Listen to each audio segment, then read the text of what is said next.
సంవత్సరాల తరబడి government job కోసం వేచి చూస్తున్నారా? కేవలం 8 నెలల్లో మీ కల నెరవేర్చుకోండి. వెంటనే కింది నంబర్స్‌కి కాల్ చేయండి.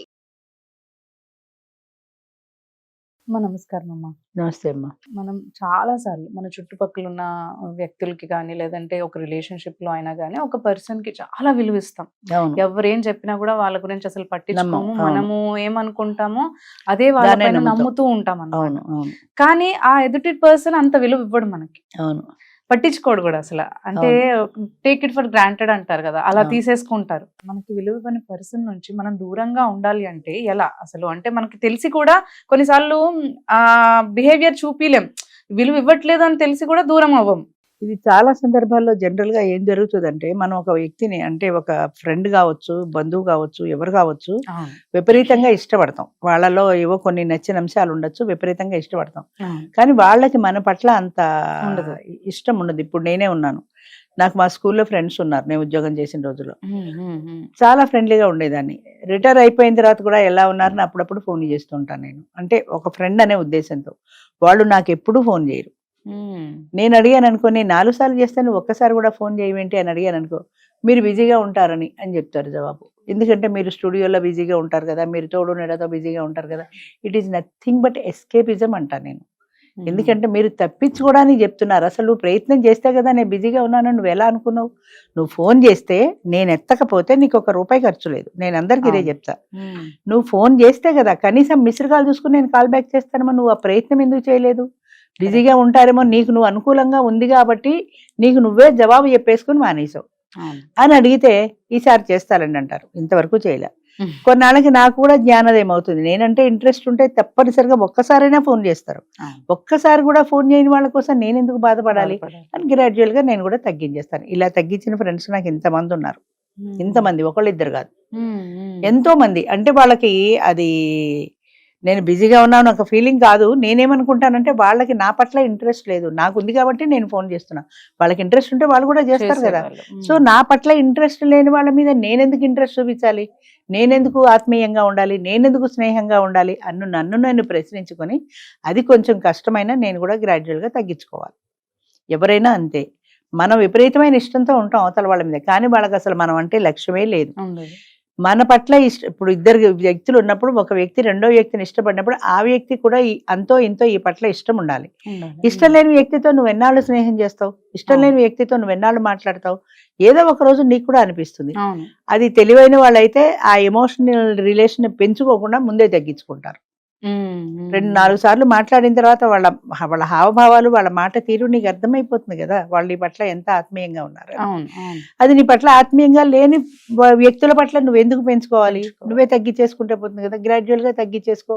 నా పట్ల ఇష్టం లేని వాళ్ళ పట్ల నాకు కూడా ఇష్టం లేదు అని ఒక డెసిషన్ తీసుకో. నా పట్ల ఇష్టం ఉంటే నేను మాట్లాడతాను, నా పట్ల ఇష్టం లేని వాళ్ళతో నేను ఎందుకు మాట్లాడాలి? అయినా కొంతమంది ఇంత తొందరగా డెసిషన్ తీసుకోలేకపోతున్నారు. వాళ్ళ బలహీనత. మీరున్నది ఉండండి, నేను ఉండేది ఉంటాను అంటారు కొంతమంది. అదే బలహీనత అంటున్నా. మన మనసుని మనం జవాబు చెప్పుకోలేకపోవటమే పెద్ద బలహీనత. అది నువ్వంటే ఇప్పుడు ఈ చేతికి ఆ చేయి ఎంత దూరం ఉందో, ఆ చేతికి ఈ చెయ్యి అంతే దూరం అని ఒక సామెత ఉంది. ఈ చేతికి ఈ చెయ్యి ఎంత దూరం ఉందో ఆ చేతికి ఈ చెయ్యి కూడా సేమ్ డిస్టెన్స్ ఉంటుంది, అంతే కదా. అలాంటప్పుడు నువ్వు ఎంతసేపటికి వెళ్ళి వాళ్ళతో ఇలాగ చప్పట్లు కొడతావు? రెండో చెయ్యి కూడా రావాలి, కలిస్తే కదా చప్పట్లు రావాలి. అంచేత ఒక్క చెయ్యి ఇలా అనుకుంటూ ఉంటే నేనే వెళ్ళి కొట్టినా సౌండ్ వస్తుంది కదా అనుకుంటే పేరు. వాళ్ళు కూడా ఇలా రెండు కలిసినప్పుడు చప్పట్లు తేలిక వస్తాయి. అంచేత ఎప్పుడు కూడా మనం గుర్తుపెట్టుకోవాల్సింది ఏంటంటే, నా పట్ల ఇంట్రెస్ట్ లేని వ్యక్తి పట్ల నాకు కూడా ఇంట్రెస్ట్ లేదు, నేను అట్టే పెట్టుకోవాల్సిన అవసరం నాకు లేదు అని అనుకోవాలి. మీరు బిజీగా ఉన్నారు కదా అని చేయలే, మీరు ఎప్పుడు బిజీగా ఉంటారు కదా, మళ్ళీ ఇదొక సెటైరు. మీరు ఎప్పుడు షూటింగ్లో బిజీగా ఉంటారు కదా, మీరు ఎప్పుడు తోడు నెడతావు. నేను బిజీగా ఉన్నాను నువ్వెందుకు అనుకుంటావు? నువ్వెందుకు చేసి అసలు నువ్వు ప్రయత్నం ఎప్పుడు చేసావు? దాని జవాబు ఉండదు. ఎంతసేపు ఇదే చెప్తారు అంతే. ఎంతమందితో మాట్లాడు ఇదే రిలేషన్. అప్పుడు నాకు కూడా జ్ఞానోదయం అయిన తర్వాత అవసరమైతే వాళ్ళే ఫోన్ చేస్తారు. అవసరం లేని వాళ్ళతో ఫోన్ చేయాల్సిన అవసరం నాకు కూడా లేదు అని నేను కూడా తగ్గించుకోవడం మొదలెట్టా. అలా తగ్గిపోయిన ఫ్రెండ్స్ చాలా మంది ఉన్నారు. మరి ఒక్కొక్కసారి బాధ అనిపిస్తుంది, ఇంత స్నేహంగా ఉండేవాళ్ళు ఒక్కసారిగా ఎలా మార్చిపోయారు, ఎలా మానేశారు. ఎంత చెప్పినా వాళ్ళు ఇదే చెప్తారు, ఇంత బిజీగా ఉన్నావు, కిందసారి నువ్వు ఇంత ఎక్స్ప్లెనేషన్ ఇచ్చినా మళ్ళీ నువ్వు బిజీగా ఉంటావు కదా అని చేయలేదంటారు అంతే. అంచేత వాళ్ళకి ప్రధానంగా ఏంటంటే వాళ్ళు ఫోన్లు చేసుకుంటూ ఉంటారు, వాళ్ళకి బోళ్ళు ఫోన్ బిల్లు వస్తాయి. అందులో అంటే వాళ్ళ ముఖ్యమైన వాళ్ళల్లో నువ్వు లేవు అన్న విషయాన్ని నువ్వు గుర్తు తెలుసుకోవాలి. వాళ్ళ ప్రయారిటీ లిస్ట్ లో నువ్వు లేవు. ఉంటే ముందో వెనుకో ఏదో ఒకసారి అమ్మో చాలా రోజులైంది ఫోన్ చేసి ఎలా ఉందో అని చేస్తారు. అంటే వాళ్ళ ప్రయారిటీ లిస్ట్ లో లేవు. వాళ్ళ ప్రయారిటీలో నువ్వు లేనప్పుడు ఇంకెందుకు వాళ్ళ కోసం నువ్వు తాపత్రయపడాలి? నీ పట్ల కూడా వాళ్ళకి ఆ స్నేహబంధం ఉండాలి కదా. అది లేని వాళ్ళ గురించి మనం ఎందుకు ఆలోచించాలి అన్న పరిజ్ఞానం మనకు రావాలి, వాళ్ళకి కాదు. చూసావా నాకు ఫోన్ చేయలేదు అనే ఎక్స్పెక్టేషన్ ఎందుకు పెట్టుకోవాలి వాళ్ళ మీద? వాళ్ళు నీ పట్ల వాళ్ళు స్నేహంగా లేనప్పుడు, ఇప్పుడు మనం 4 సార్లు చేసేసి నేను 4 సార్లు చేశాను ఒక్కసారి చేయలేదని బాధపడటం అనేది మన అవివేకం.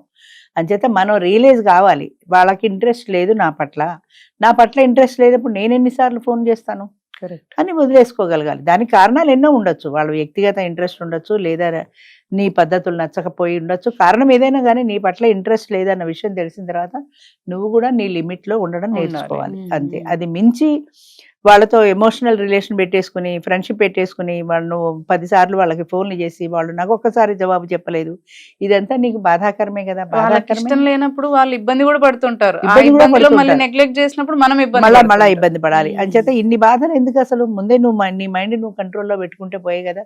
నా పట్ల ఇంట్రెస్ట్ లేని వాళ్ళతో నాకు కూడా ఇంట్రెస్ట్ లేదని ఒక్కసారి అనుకోగలిగితే నీకు బాధ ఉండదు. అలా అనుకోకుండా ఆ రిలేషన్ పెంచుకుని, ఆ ఫ్రెండ్షిప్ పెంచుకుని నేను ఎన్నిసార్లు ఫోన్ చేశా ఎక్స్పెక్టేషన్, అంటే వాళ్ళు కూడా 4 సార్లు చేస్తే ఒక్కసారైనా నాకు జవాబు ఇవ్వలేదు అనే ఎక్స్పెక్టేషన్ ఎందుకు? మా ఫ్రెండ్ ఉంది, ఈ ఊళ్ళోనే ఉంది, ఆవిడ ఎప్పుడు ఫోన్ చేయదు, కనపడితే మాత్రం నీ వీడియోలు నేను చూస్తూ ఉంటా అని చెబుతుంది. ఏం లాభం? అన్ని వీడియోలు చూసిందాను, ఒక్కసారినా నీ వీడియో చూశాను ఇలా ఉంది అని చెప్పచ్చు కదా. ఫోన్ చేయడానికి ఖాళీ లేదా నీకంటే? ఏమిటో నేను రాజేశ్వరి చేద్దాం అనుకుంటూనే ఉంటా, అలాగే అయిపోతుంది. అలా అయిపోలా, నీకు ఇంట్రెస్ట్ లేదు కాబట్టి చేయలా. అది ఎన్నిసార్లు నిన్ను నువ్వు మోసం చేసుకుంటావు, అలాగే అయిపోయిందని. నన్ను కాదు, నిన్ను నువ్వు మోసం చేసుకుంటున్నావు అని మనం అర్థం చేసుకుని మనం దూరంలో ఉండాలి. అంతే. అంతేగాని మనం పెంచుకుంటే సరిపోదు. అది అవతల వాళ్ళ ప్రేమ కూడా మనకి కావాలి. అది ఉన్నప్పుడు నువ్వు పెంచుకో, నీ లేనప్పుడు నువ్వు తుంచుకోవడం కూడా తెలియాలి. పెంచుకోవడం ఒకటే కాదు, లేకపోతే అదే బాధాకరం అనుకోవాలి. అంతేనమ్మా. తెలుసుకొని మనము దూరంగా బాధ ఉండదు తెంచుకుంటే. లేకపోతే ఏమవుతుందంటే రోజు ఎక్స్పెక్ట్ చేస్తుంటాం ఆవిడ ఫోన్ వస్తుంది అని, లేదా ఆయన ఫోన్ వస్తుందని. భార్యాభర్తల బంధమైనా అంతే. ఆయన ఫోన్ చేయలేదు, ఆయన మాట్లాడలేదు, నే 10 సార్లు చేశాను, నీకు ఎక్కువ ఫీల్ అయ్యావు, నువ్వు ఎక్కువ ఎమోషనల్ అయ్యావు, నువ్వు చేసావు. ఆయన ఆఫీస్కి వెళ్ళిన తర్వాత అస్తమానం ఎలా ఉన్నావు అని 10 సార్లు ఎందుకు చేస్తాడు? ఆయన ఆఫీస్ పనిలో ఆయన ఉంటాడు. అది కూడా మనం అర్థం చేసుకోవాలి కదా. నేను 10 సార్లు చేస్తే మీరు నాకు ఒక్కసారి కూడా చేయలేదు అని కోపం తెచ్చుకుని ఏం లాభం? మనం కూడా తెలుసుకోవాలి, వాళ్ళు బిజీగా ఉన్నారు, వాళ్ళ బిజీలో వాళ్ళు డిస్టర్బ్ చేయకూడదు మనకి అని. మా మనమ్మైంది, అమ్మాయికి అస్తమానం ఫోన్లు వస్తుంటాయి, నాకు కూడా రావన్నీ ఫోన్లు. ఎందుకు అలా? నువ్వు ఇలా వచ్చి బ్యాగ్ ఎక్కడ పెడుతుంది? ఫోను.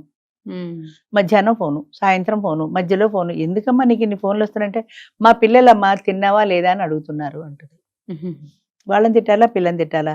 భోజనం తెచ్చుకుని మనిషి తినకుండా ఉంటుందా? తిన్నావా లేదా అని ఒకసారి ఫోను. దానివల్ల అమ్మాయి పని డిస్టర్బ్ అవటల్లా, అమ్మాయి కాన్సన్ట్రేషన్ డిస్టర్బ్ అవటల్లా. ఆ ఫోన్ చేయడానికి మళ్ళీ వెళ్ళి నేను భోజనం చేశా, నువ్వు భోజనం చేసావా అని ఈ సుంటగా. నీకు అవసరం ఉంటే తప్పకుండా ఫోన్ చేయి, కాదనంటల్లా. కానీ అమ్మ ఏదో పనిలో ఉంది, నువ్వు సాయంత్రం ఫోన్ చేయి, రాత్రి ఇంటికి వెళ్ళాక ఫోన్ చేయి, అప్పుడు మాట్లాడుకోవచ్చు కదా. అప్పుడు కాదు, తిన్నావా లేదా అని అడుగుతున్నా. నీ తల్లి ఫీల్ అయిపోతుంది నా పిల్లలకి ఎంత ప్రేమ అని. నిజంగా ఒక పూట బాగాలేకపోతే తల్లికి వాళ్ళు వచ్చి సేవ చేయట్లా. నీకు నిజంగా బాగాలేని రోజున ఏ కూతురు వచ్చి సేవ చేసింది నీకు చెప్పు? ఊళ్ళోనే ఉన్నారు ఇద్దరు. మరి తిన్నావా లేదా అని ఒక ఫోన్ కొట్టేస్తే సరిపోయింది. అదే నా బాధ్యత. నా పిల్లలకి చాలా ప్రేమ కాబట్టి ఫోన్ చేస్తున్నారు నువ్వు అనుకుంటున్నావు. నిజమైన ప్రేమ ఉంటే నీకు బాగాలేనప్పుడు అమ్మ నేనున్నాను, వచ్చి 4 రోజులు ఎగిరుండి సేవ చేయమను. అప్పుడు లేదు ప్రేమ, ఫోన్లో ఒట్టి లొల్లుపుచ్చి కబుర్లు చెప్పడంలో వస్తుంది. అంచేత ఇవన్నీ హంబక్కమ్మ. అది మనం తెలుసుకోగలగాలి అంతే. మనం తెలుసుకొని మనం కంట్రోల్ పెట్టుకుంటే ఈ బాధలు ఉండవు ముఖ్యంగా. థ్యాంక్ యూ అమ్మ. Thank you.